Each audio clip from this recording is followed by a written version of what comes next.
I'm standing in the empty living room of the house my wife and I shared for 46 years, when a teenage girl stops my realtor halfway through the front door and asks a question that instantly turns my entire future upside down. "Excuse me," she says, her voice trembling just enough to sound sincere. "Before anyone buys this house, is the old piano still here?" Then, without waiting for an answer, she quietly hums 4 familiar notes. My knees nearly give out beneath me. Eleanor played that melody every single time before touching another key, but only when we were completely alone. She never performed it for guests. She never taught it to family. As far as I knew, no one else in the world had ever heard it.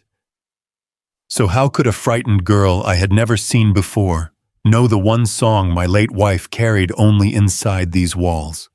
If you've ever discovered that someone you loved left behind more kindness than you ever imagined, I hope you'll stay with me.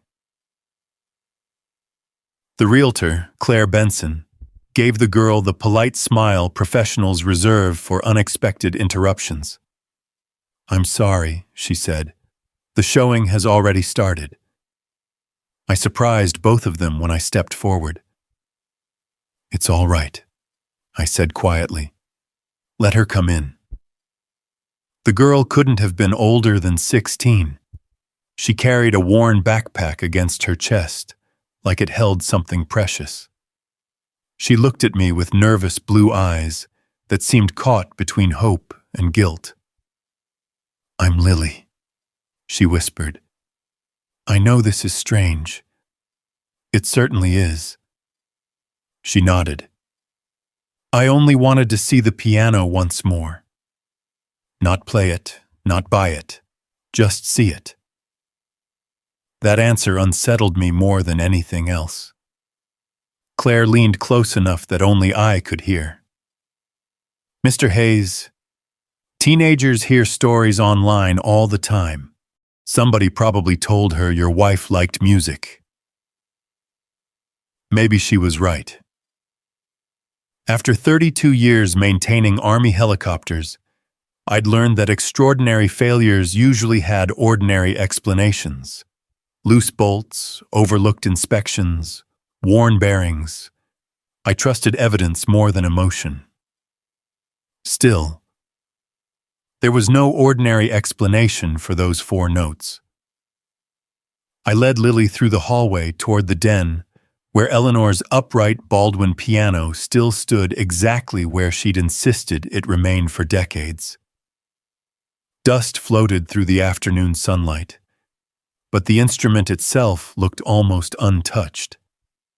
I'd polished it every Sunday since the funeral, because leaving fingerprints on it somehow felt disrespectful.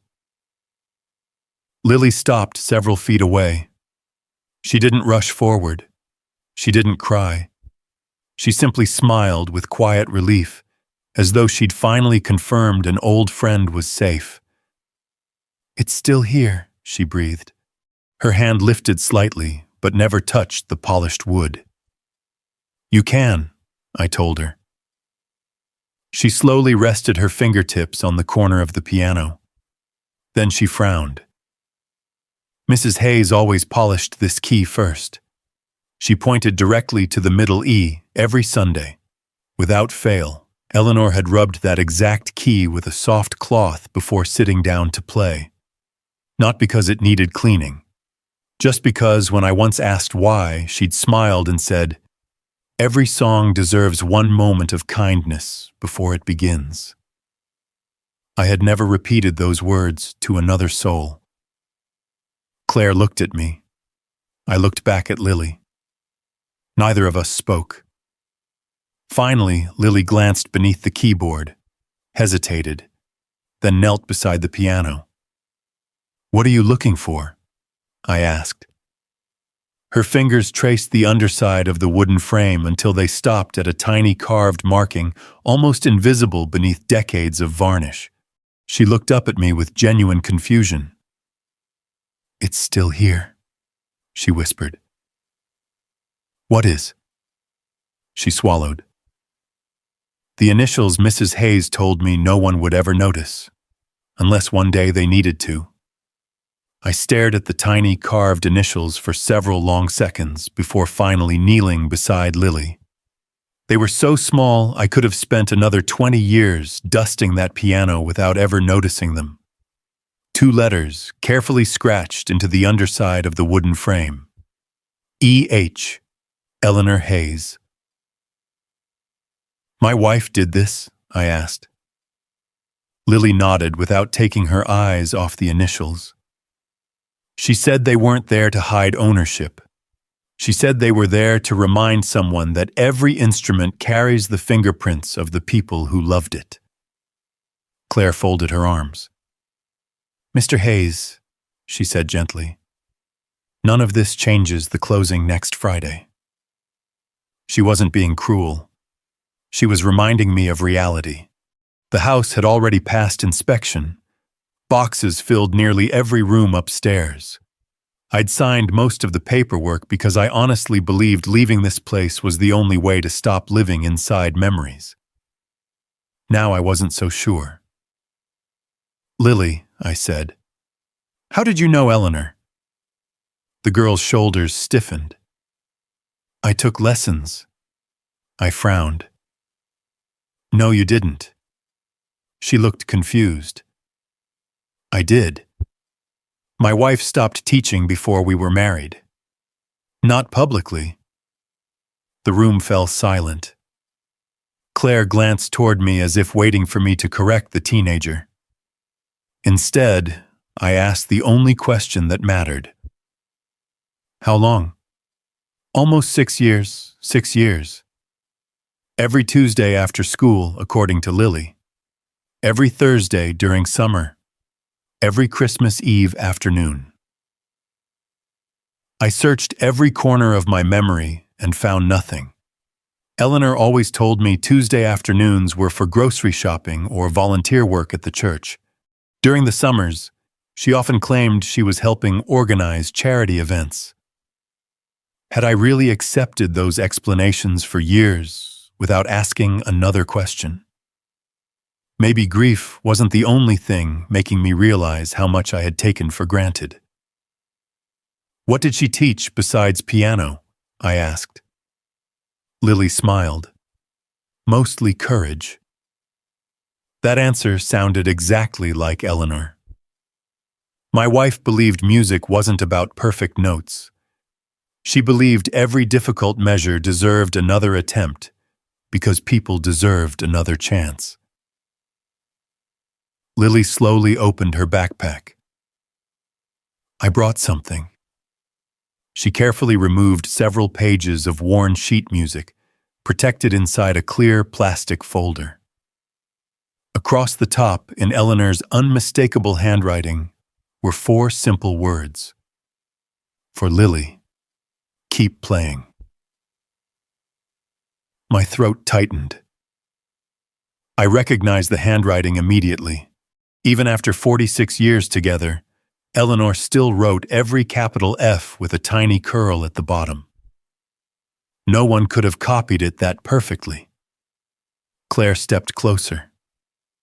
This proves your wife gave her music. It proves more than that, I answered. I turned the pages carefully. Between 2 sheets, something thin slipped onto the piano bench. A faded library checkout card. Not for a book. For music. Every entry had Eleanor's signature. Every borrowed score had been returned exactly 1 week later. The dates stretched across nearly 18 years. 18, not 6. Lily noticed my expression. There were others, she whispered. Others, she nodded. I never met most of them. How many? I don't know. Then she looked toward the piano again. But Mrs. Hayes kept everyone's name somewhere. Claire frowned. Where? Lily rested her fingertips against the lower front panel beneath the keyboard. I've never seen inside. Inside what? I asked. She looked at me with quiet certainty. Inside the place she always called the second music room. The words second music room echoed through my mind all evening. Claire finally left after reminding me that the buyers expected my final confirmation within 48 hours. Lily apologized for interrupting the showing and promised she would return only if I wanted her to. Before walking out the front door, she handed me Eleanor's sheet music and quietly said, "Mrs. Hayes always believed you'd know what to do once you started asking the right questions." I almost stopped her to ask what she meant, but she'd already disappeared down the sidewalk before I found my voice. That night, I sat alone beside the piano instead of watching television the way I usually did. The house felt strangely alive, not haunted, just unfinished. For the first time since Eleanor's funeral, I looked at the instrument the way I used to inspect helicopters before every flight. Not as furniture. As a machine built with purpose. Army maintenance had taught me one lesson that never failed. If something looked ordinary but behaved differently, someone had designed it that way. I grabbed a flashlight from my workshop. The carved initials beneath the keyboard were only the beginning. I slowly examined every hinge, every screw, every wooden seam. Most of the piano showed the normal wear of nearly 70 years, but one panel near the lower front had tiny scratches around two brass fasteners. They weren't recent. They looked as though someone had carefully removed the panel dozens of times over many years. I tried lifting it. Nothing. I checked for hidden latches. Still nothing. Then I remembered something Eleanor always did before sitting down to play. She polished the middle E every single time. Without really believing it would matter, I gently pressed the middle E key. Nothing happened. I almost laughed at myself. Then I noticed something else. The key beside it sat just a fraction lower than the others, barely enough for anyone else to notice. I pressed them together. A faint wooden click answered from somewhere inside the cabinet. The lower panel shifted forward less than half an inch. I stared at it for several seconds before carefully pulling it open. There was no hidden fortune, no jewelry, no secret will. Instead, a shallow wooden compartment stretched almost the full width of the piano. Inside lay dozens of neatly tied bundles of handwritten music, lesson notebooks, attendance journals, children's recital programs, small envelopes. Everything had been organized with Eleanor's familiar patience. I reached for the first notebook. The cover simply read, Tuesday, Tutens, 2009. My heart pounded. There were names. Not one, not five. 23. Each page listed lesson dates, practice goals, favorite songs, family situations, and little notes Eleanor had written to herself. Parents working double shifts. Needs confidence more than correction. Never criticize in front of younger brother. Exceptional ear for harmony. These weren't business records. They were acts of love. A folded photograph slipped from between two pages. It showed 6 smiling children gathered around this very piano. Eleanor stood in the middle. I'd never seen the picture before. How many Saturdays had I spent fishing with army friends, while children quietly filled this house with music? How many times had I kissed Eleanor goodbye without asking where she was really going? I felt ashamed of how easily I'd accepted simple answers because they fit comfortably into my routines. Just then my phone rang. Claire. "Robert, she said carefully. I hope I'm not interrupting. You are. I'm sorry. The buyers are asking whether you'll allow one final inspection tomorrow. I looked across the room at the open compartment, at the journals, at the photograph. At nearly 2 decades of a life my wife had carried without asking for applause. I'll think about it, I answered. After hanging up, I reached toward another bundle tied with faded blue ribbon. Unlike the others, this one carried only a single handwritten sentence. Not yet, Robert. Start with the green notebook. I froze. There wasn't a green notebook anywhere inside the compartment. I searched the hidden compartment 3 times before finally accepting what my eyes were telling me. There was no green notebook. Every journal was blue, brown, black, or faded gray. Every bundle was arranged with Eleanor's usual precision. She had never been careless a single day of our marriage. If she'd written, "Start with the green notebook," then one had existed, which meant it had been removed before I opened the compartment. That realization changed everything. Until that moment, I'd believed I was uncovering a forgotten chapter of Eleanor's life. Now I understood someone else had already been here. I barely slept. At sunrise, I spread every notebook across the dining room table the way I used to lay out helicopter maintenance logs before tracing recurring failures. Individual pages rarely told the full story. Patterns did. At first, the journals looked wonderfully ordinary. Lesson dates, practice assignments, children's birthdays. Small encouragements written in Eleanor's graceful handwriting. Then I noticed another pattern. Every student's name carried a tiny colored dot beside it. Blue, yellow, red, green. The colors weren't explained anywhere. I built 4 separate piles. Almost immediately, something strange appeared. Every child marked with a green dot simply stopped. No graduation note, no farewell recital, no explanation. Their names vanished after a certain point. Meanwhile, the blue and yellow students continued for years. Why? I copied the green names onto a sheet of paper. There were 11. Lily wasn't one of them. Just then my phone buzzed. Claire.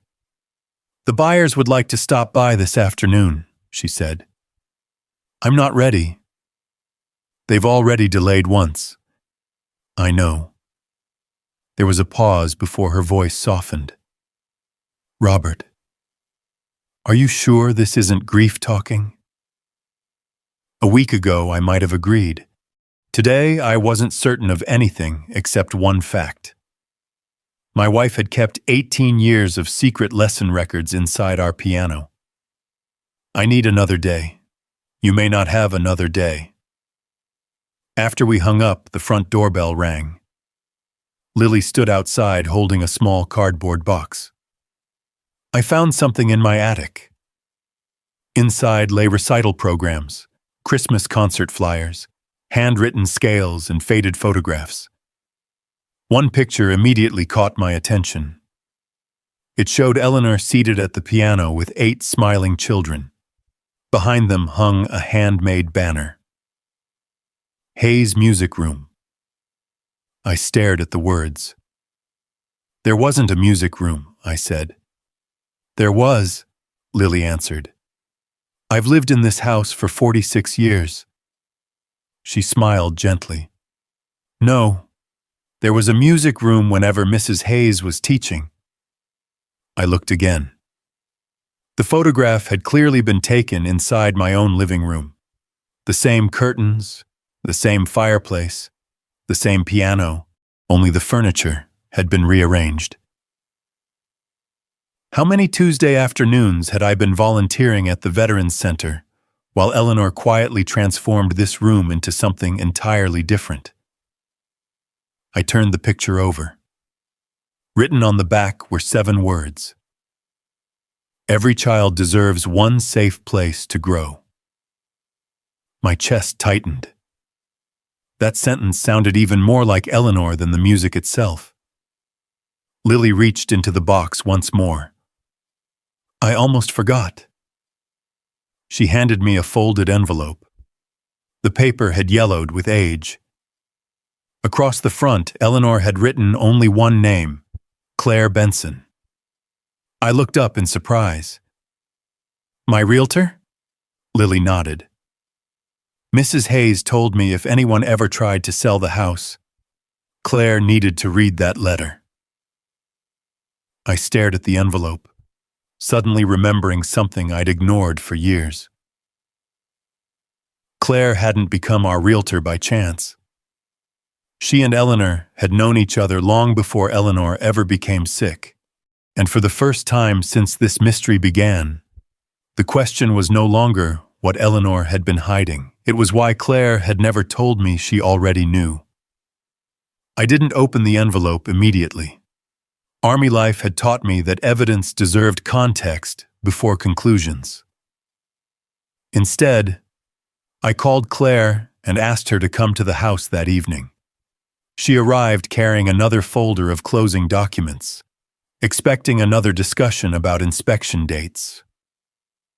The moment she saw the yellowed envelope resting on the piano bench, every bit of professional confidence disappeared from her face. "Where did you find that?" she asked quietly. "Lily." Claire closed her eyes for a moment. I wondered if Eleanor had ever finished writing it. "You knew about this?" "I knew she was writing something." "You knew more than that." She didn't answer. For nearly a minute, neither of us spoke. The silence reminded me of waiting beside a helicopter after shutting down the engine, when every strange sound suddenly became easier to hear. Finally, I slid the envelope across the piano. "It's addressed to you." Claire looked at it, but never reached for it. No. It belongs to you now.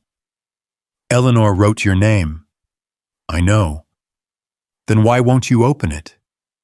"Because she told me not to unless you gave me permission."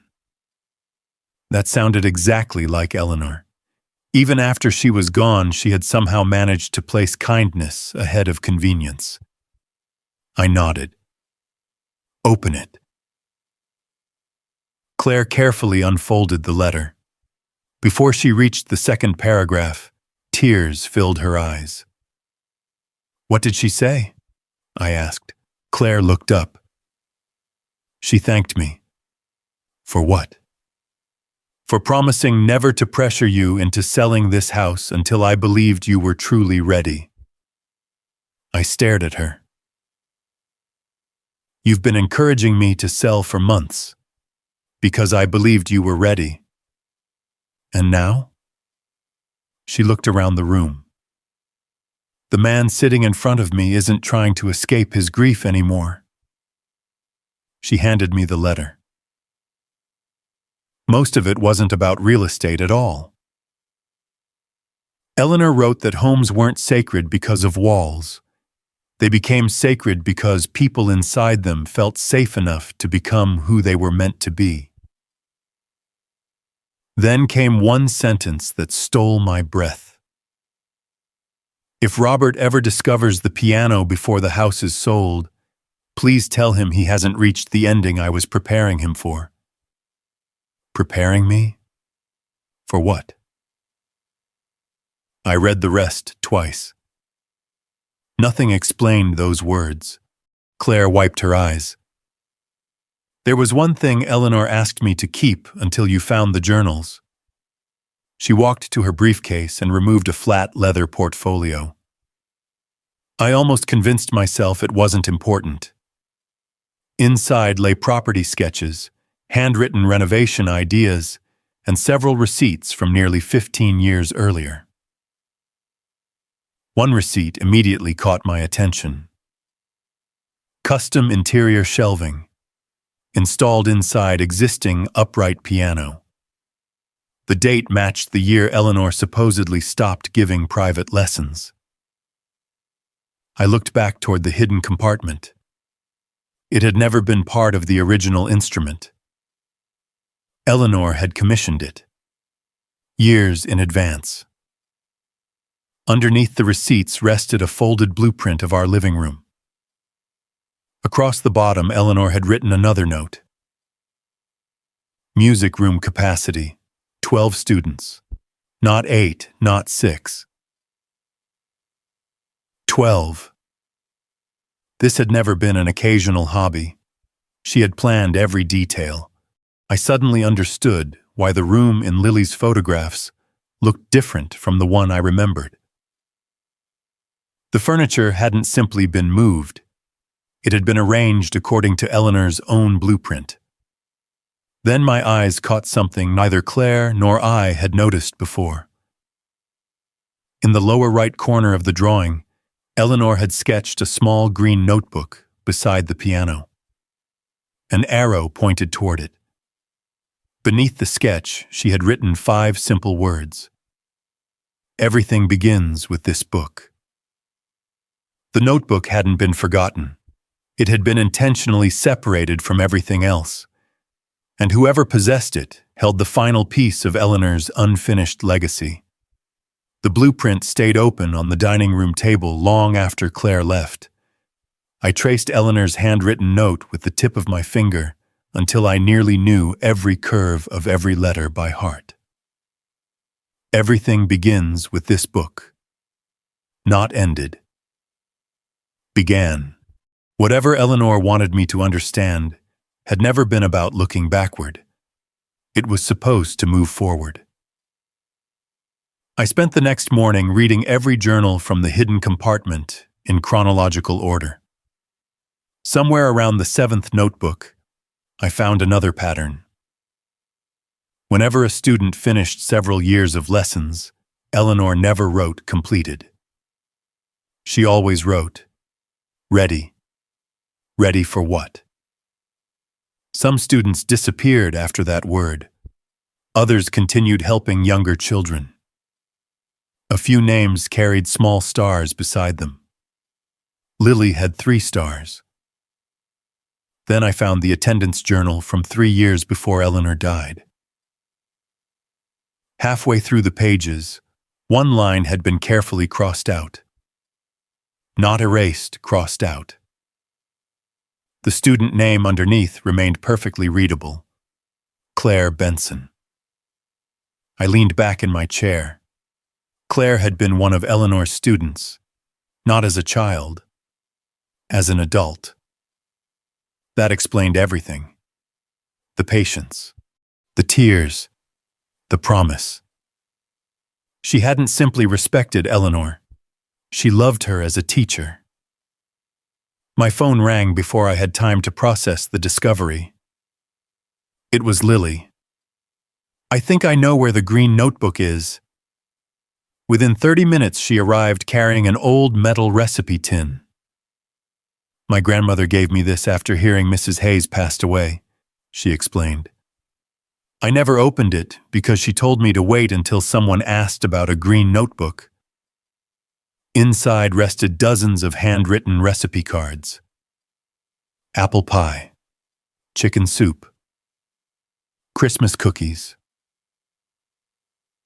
Completely ordinary. Until Lily removed the false cardboard bottom. Beneath it lay a thin green notebook tied with faded white ribbon. Neither of us spoke. I untied the ribbon with hands that suddenly felt much older than 72. The first page wasn't a lesson plan. It wasn't music. It was a letter. Robert. If you're reading this, then you finally became curious enough to discover the part of my life I never wanted to explain with words. I wanted you to see it instead. I stopped reading. My vision blurred. After a long moment, I continued.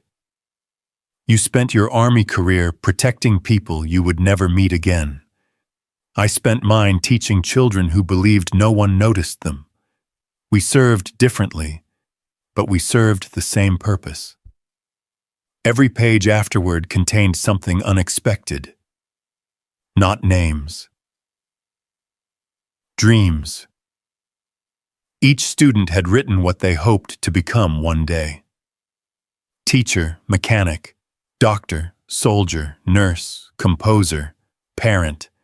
Beside every dream, Eleanor had written one encouraging sentence: never criticism, never disappointment, only hope. Near the final pages, I found scholarship receipts that matched the green dots from the journals. The mystery finally made sense. Green hadn't marked students who disappeared. Green marked children whose music education Eleanor quietly financed after they outgrew her lessons. She hadn't abandoned them. She had followed them. Then I reached the final page. Folded inside was a certified property deed. Not transferring ownership. Creating a charitable educational trust. The trust would activate only if one condition was met. The Hayes home could not be sold. Instead, it had to continue providing free music education for local children. Beneath the legal documents sat one final handwritten note. Robert, if keeping this house becomes too difficult, let it go without guilt. But if your heart tells you that laughter still belongs inside these walls, don't protect my memory. Protect their future. I quietly closed the notebook. For the first time since Eleanor's funeral, I wasn't crying because I missed her. I was crying because I finally understood her. Just then, my phone vibrated again. Her voice was unusually calm. The buyers are here. I closed my eyes. They've arrived with the final contracts. I looked around the living room where Eleanor had quietly changed dozens of young lives without ever asking for recognition. Then I looked at the green notebook resting in my hands. I'll be downstairs in a minute, I said. But even as I stood, I already knew the decision I had come downstairs to make would change far more than a real estate transaction. The buyers were already standing in the front hallway when I came downstairs. A pleasant retired couple smiled politely, completely unaware that the decision they expected within the next few minutes had become impossible. Claire held the purchase agreement in both hands. No one spoke first. I looked past everyone toward the piano. For years, I'd believed it was the last reminder of my wife. Now I knew it was the beginning of hundreds of other people's stories. Mr. Hayes, the husband finally said, we certainly don't want to rush you. His kindness somehow made everything harder. I appreciate that. We've fallen in love with this home. I nodded. I understand. His wife smiled warmly. It already feels full of peace. She wasn't wrong. Maybe it always had. I simply hadn't understood why. Claire quietly stepped beside me. Robert. I took a slow breath. I'm sorry. The couple exchanged uncertain glances. I'm withdrawing the property. Neither of them became angry. The husband only asked the question I probably deserved. May we ask what changed? For a long moment, I considered giving the easy answer. Family reasons, personal circumstances, unexpected plans. Instead, I looked toward the piano. My wife spent nearly 20 years teaching children here. Both buyers turned toward the instrument. I never knew. Claire lowered her eyes. There are dozens of journals. I continued quietly. Scholarships, lesson books, records of children whose lives she changed.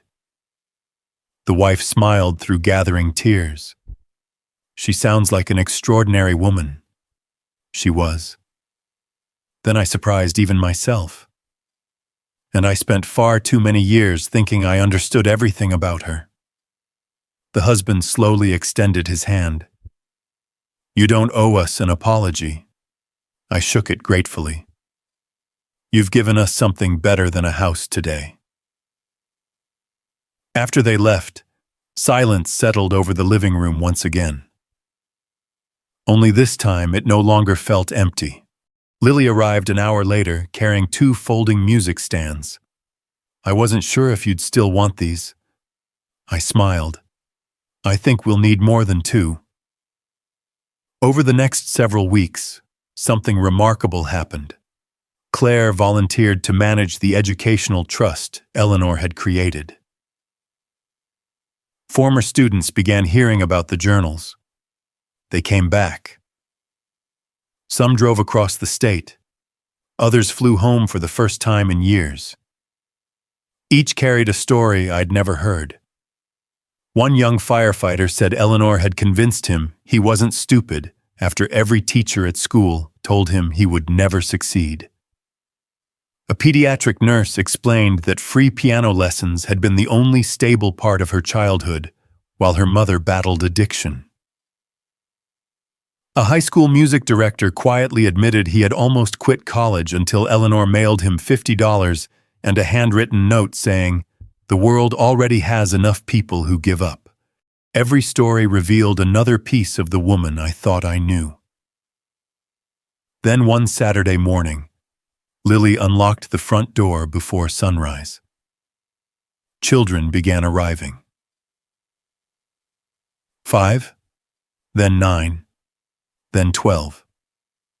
Exactly the number Eleanor had written on her blueprint years before. Small backpacks lined the hallway.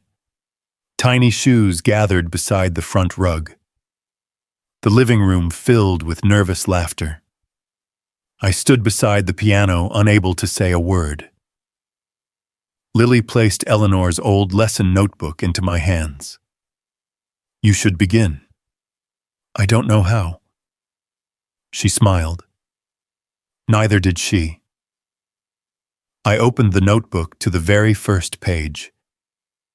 There was one sentence Eleanor had written years before she ever taught her first lesson. Every child deserves one adult who believes in them before they've earned it. I looked up at 12 hopeful faces. Maybe I couldn't teach music the way Eleanor had, but I understood something about encouragement, about discipline, about quiet service, about showing up. I sat down on the piano bench. My fingers found the middle E. Without thinking, I polished it gently with my hand. Then I played the same 4 notes Lily had hummed on the afternoon she stopped the house showing. The room became perfectly still. Somewhere in that silence, I could almost hear Eleanor smiling. 6 months have passed since the day a teenage girl interrupted the sale of my home with 4 quiet piano notes, and every Tuesday afternoon, the old living room fills with music again. Only now, I understand why Eleanor never wanted this piano sold. It was never because the instrument itself was valuable. It was because hope had learned where to find it. The house no longer feels like a museum. The dining room table is covered with lesson books instead of moving boxes. Children race through the hallway, laughing before remembering they're supposed to walk. Someone is always forgetting a water bottle. Someone always plays one wrong note. Someone always believes they'll never get better. And every week, another child proves themselves wrong. I've become surprisingly good at making hot chocolate after lessons. Still terrible at explaining rhythm. Excellent at replacing broken piano bench screws. Old mechanics never really retire. One afternoon, Lily arrived carrying a framed photograph. "We finished restoring it," she said. It was the same faded picture I'd discovered inside Eleanor's hidden journals. Only now every face had been identified. 23 names were written neatly beneath the image. Several former students had helped identify everyone. One small space remained blank. "Who's missing?" I asked. Lily smiled. "You." I laughed. "I wasn't there." "Weren't you?" She pointed toward the background. Standing outside the living room window was a younger version of me in an old army work jacket, unloading groceries from my truck. I had no idea someone had taken the photograph that afternoon. While I believed I was simply bringing home milk and bread, Eleanor had been quietly building something that would outlive both of us. For the first time, I realized I'd been part of her story all along, just not in the way I'd imagined. A few weeks later, Claire organized the first annual Hayes Music Day. Former students returned with husbands, wives, children, and grandchildren.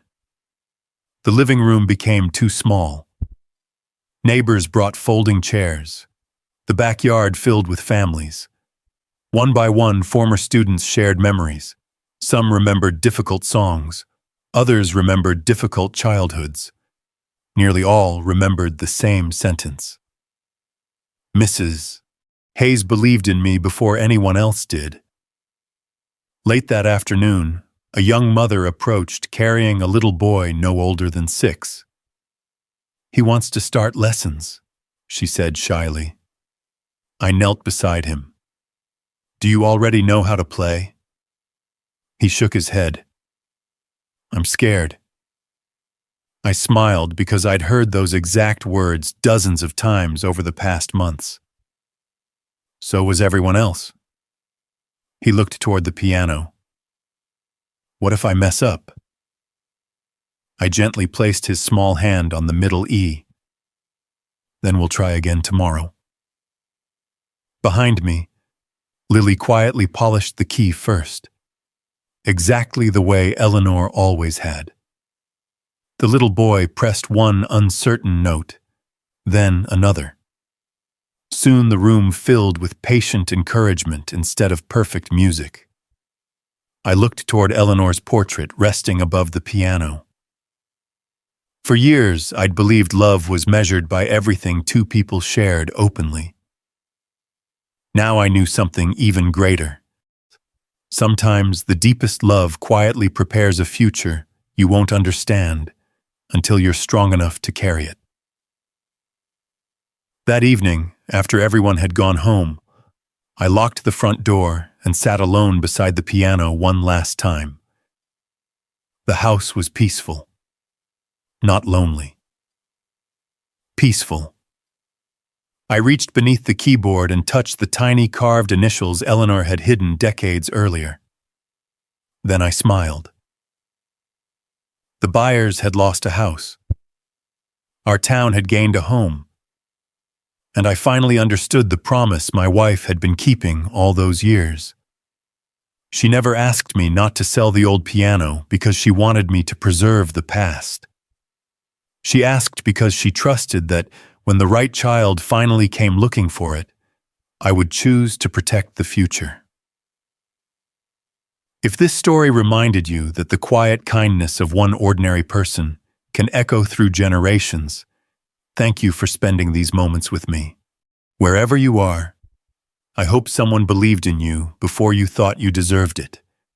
And if they did, perhaps today is a good day to become that person for someone else.